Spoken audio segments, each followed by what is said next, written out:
Of all Irish ghosts, fairies, or bogles, the Banshee, sometimes called locally the Tbohi, Entha, or Banshee, Entha, is the best known to the general public. Indeed, cross-channel visitors would class her with pigs, potatoes, and other fauna and flora of Ireland, and would expect her to make manifest her presence to them as being one of the sights of the country. She is a spirit with a lengthy pedigree, how lengthy no man can say, as its roots go back into the dim, mysterious past. The most famous banshee of ancient times was that attached to the kingly house of O'Brien, Ibe Hill, who haunted the rock of Craglia above Killaloe, near the old palace of Kincora.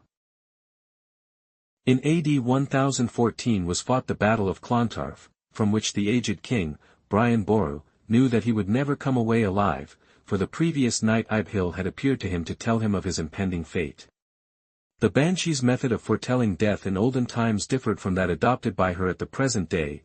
Now she wails and wrings her hands, as a general rule, but in the old Irish tales she is to be found washing human heads and limbs, or blood-stained clothes, till the water is all dyed with human blood. This would take place before a battle. So it would seem that in the course of centuries her attributes and characteristics have changed somewhat.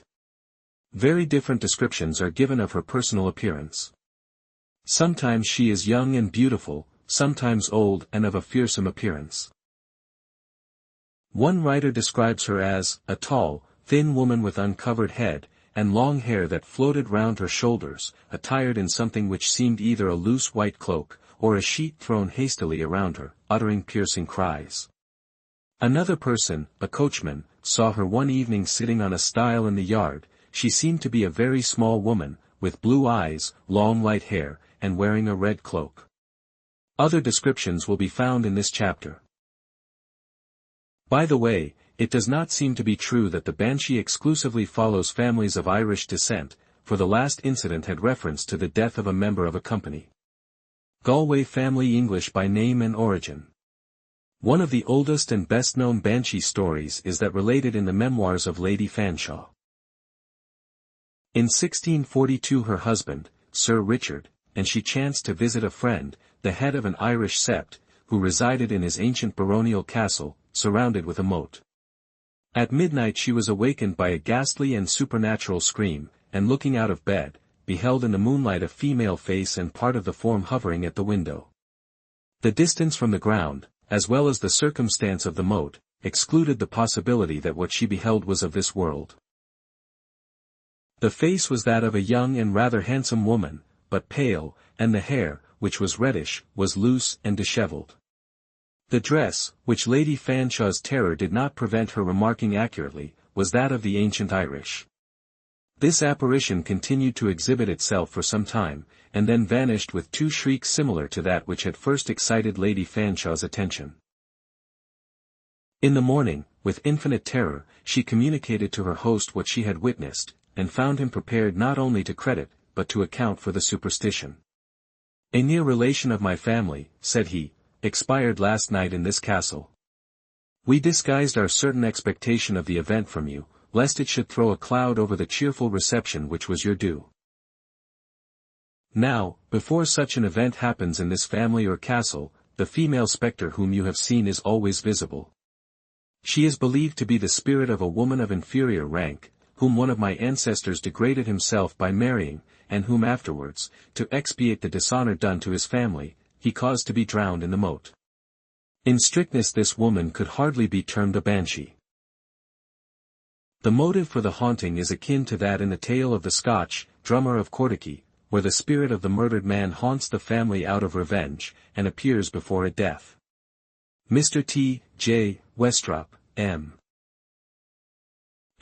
has furnished the following story. My maternal grandmother heard the following tradition from her mother, one of the Miss Ross Lewins, who witnessed the occurrence.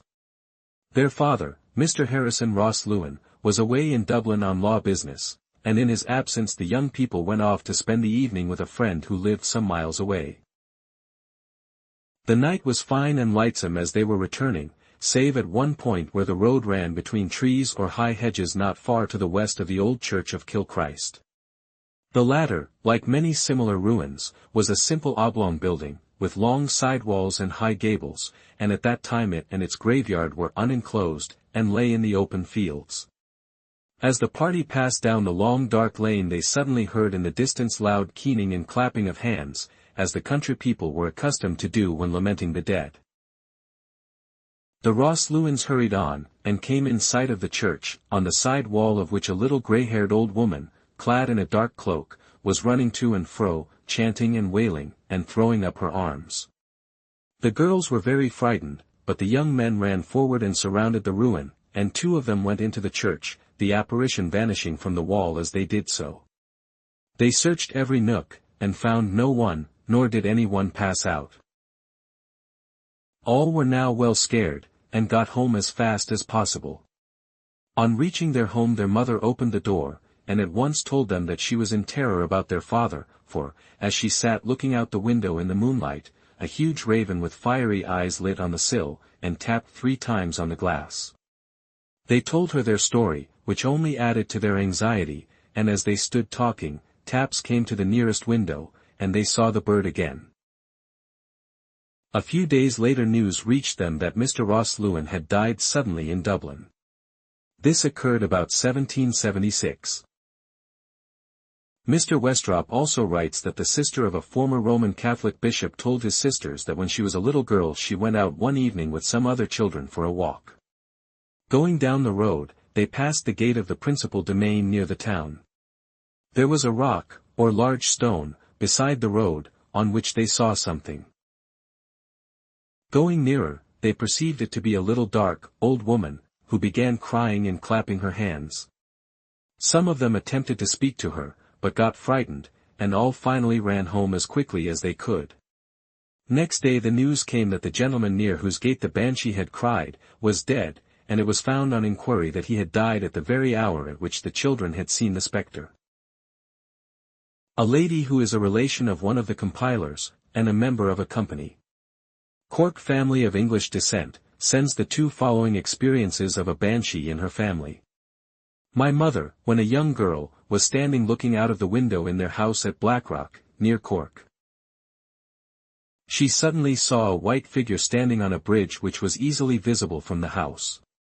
The figure waved her arms towards the house, and my mother heard the bitter wailing of the Banshee. It lasted some seconds, and then the figure disappeared. Next morning my grandfather was walking as usual into the city of Cork. He accidentally fell, hit his head against the curbstone, and never recovered consciousness. In March, 1900, my mother was very ill, and one evening the nurse and I were with her arranging her bed. We suddenly heard the most extraordinary wailing, which seemed to come in waves round and under her bed. We naturally looked everywhere to try and find the cause, but in vain. The nurse and I looked at one another, but made no remark, as my mother did not seem to hear it. My sister was downstairs sitting with my father. She heard it, and thought some terrible thing had happened to her little boy, who was in bed upstairs. She rushed up, and found him sleeping quietly. My father did not hear it. In the house next door they heard it, and ran downstairs, thinking something had happened to the servant, but the latter at once said to them, "Did you hear the Banshee? Mrs. P. must be dying." A few years ago, i.e., before 1894, a curious incident occurred in a public school in connection with the belief in the Banshee. One of the boys, happening to become ill, was at once placed in a room by himself, where he used to sit all day. On one occasion, as he was being visited by the doctor, he suddenly started up from his seat, and affirmed that he heard somebody crying.